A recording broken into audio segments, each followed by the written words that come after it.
3.000 ricoveri, 17.000 prestazioni ambulatoriali, 2.500 interventi di emodinamica. Sono solo alcuni dei numeri emersi durante il congresso di cardiologia interventistica di Milano, tenutosi nei giorni scorsi, e che quest'anno ha compiuto 26 anni e ha visto la partecipazione dei massimi esperti regionali e nazionali. Dell'emodinamica della cardiologia di Milano sono stati trasmessi degli interventi dal vivo, degli interventi live, il primo intervento una sostituzione valvolare aortica ovviamente a paziente sveglia, e un altro intervento, il successivo, con la chiusura di un'auricola in un paziente con una controindicazione assoluta al trattamento con anticoagulanti orali per fibrillazione atriale. La cardiologia di Milano, scelta dall'anno scorso come unico centro in Veneto per partecipare ad uno studio multicentrico autorizzato dal Ministero della Salute, si chiama Progetto TRAX, per abbattere le liste d'attesa in campo cardiologico con una chiara specifica.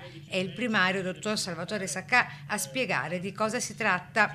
Della riduzione delle liste d'attesa per quanto riguarda i pazienti affetti da stenosi valvolare aortica severa, che prevede la possibilità di fare questa tipologia di intervento non solo negli ospedali hub dotati di cardiochirurgia, ma anche in alcuni centri che presentano caratteristiche particolari, come quello di Milano, dove appunto si ha questa possibilità di impiantare le valvole senza cardiochirurgia, ed è un registro che permette un confronto tra l'impianto eseguito dagli stessi operatori nell'ospedale SPOC oppure nell'ospedale hub, per vedere se ci possono essere delle differenze di complicanze. L'attività di questi reparti di grande eccellenza che operano negli ospedali del territorio costituisce il vanto dell'azienda sanitaria veneziana. La cardiologia di Milano ha una storia di primo ordine, ma ciò che conta di più è che ha saputo mantenere sempre altissimi i propri standard. Così il direttore generale della ULSS 3 Serenissima,